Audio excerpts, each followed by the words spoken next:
Assalamualaikum warahmatullahi wabarakatuh. Kami dari kelompok 6 akan mempresentasikan tentang pemasaran pariwisata.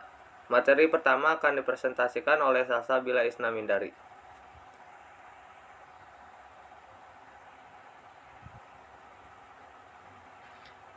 Pemasaran pariwisata. Pemasaran pariwisata adalah kegiatan yang melibatkan dan menemukan apa yang diinginkan oleh wisatawan. Keinginan dari wisatawan dapat diketahui dengan melakukan riset pasar. Hasil dari riset pasar yang akan membentuk dasar untuk pengembangan produk dan layanan yang sesuai.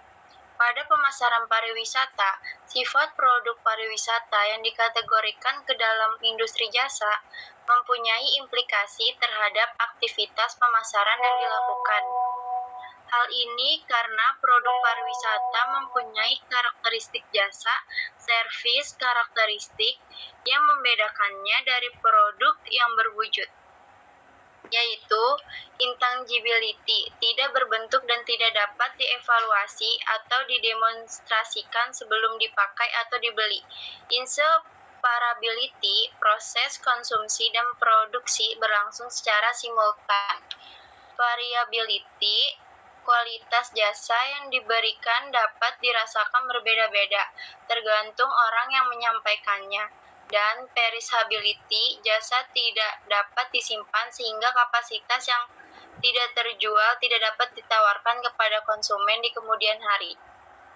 Pitana dan Diarta 2009, Weaver dan Lautan 2014.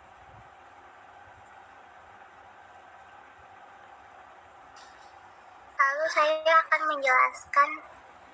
akan melanjutkan presentasi dari Salsa. 3 aspek penting dalam kegiatan pemasaran yang berhubungan dengan pariwisata. Yang pertama itu ada pemasaran.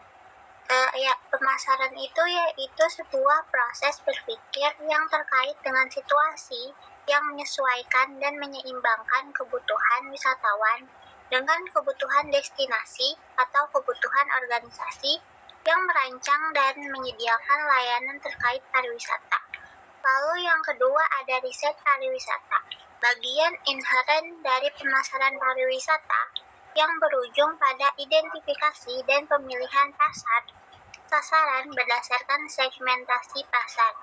Lalu yang ketiga ada untuk mendapatkan penempatan yang tepat dari produk dan jasa pariwisata, konsep pemasaran tentang positioning atau pemposisian atau penempatan dan produk life cycle atau siklus hidup produk menjadi sangat penting.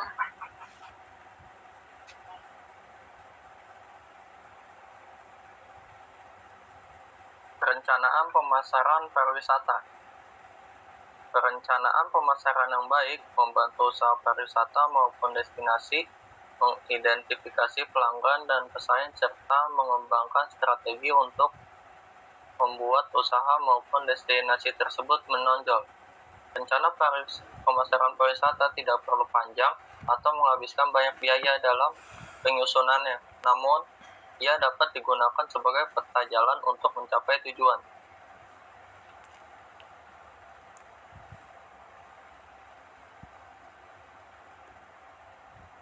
Sebuah rencana pemasaran pariwisata yang baik memungkinkan organisasi untuk melakukan beberapa hal berikut. Melihat secara internal untuk memahami sepenuhnya dampak dan hasil dari keputusan pemasaran sebelumnya. Melihat keluar untuk sepenuhnya memahami pasar yang dipilih untuk bersaing. Menetapkan tujuan dan memberikan arahan untuk upaya pemasaran di masa depan yang harus dilakukan oleh setiap orang dalam organisasi. Dan terakhir, merupakan komponen kunci dalam memperoleh pendanaan untuk mengejar inisiatif baru.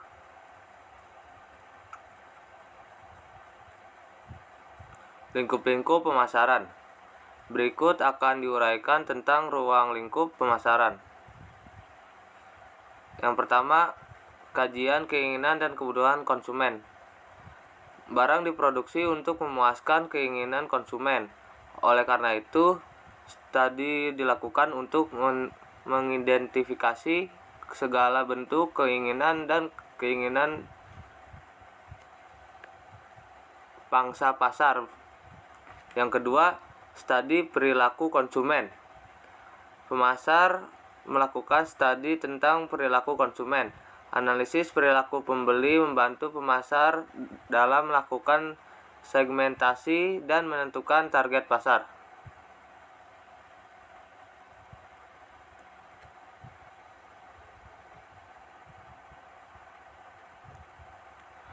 Ada 4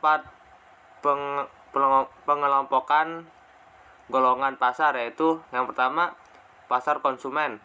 Kelompok pengguna barang atau jasa yang melakukan pembelian untuk dikonsumsi sendiri dan barang yang dibeli adalah barang konsumsi. Yang kedua, pasar industri.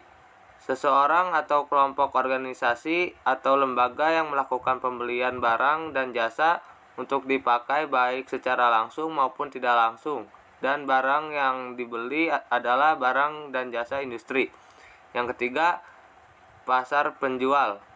Seorang atau kelompok organisasi atau lembaga yang melakukan pembelian barang atau jasa dengan tujuan bukan untuk dikonsumsi, melainkan dijual atau disewakan kepada pihak lain dalam rangka untuk mendapatkan keuntungan.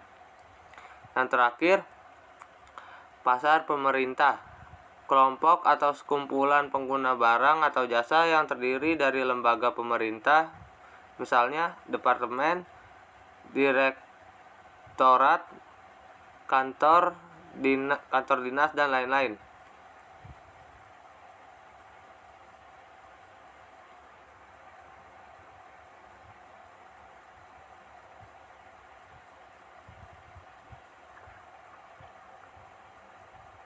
Kebijakan penentuan harga. Pemasar harus menentukan kebijakan harga untuk produk mereka. Penetapan harga kebijakan berbeda dari produk ke produk. Ada 4 hal dasar yang perlu diperhatikan dalam penetapan harga jual suatu barang atau jasa, yaitu yang pertama, kehidupan siklus produk. Yang kedua, biaya. Yang ketiga, tujuan dan sasaran pasar. Yang terakhir, tingkat persaingan.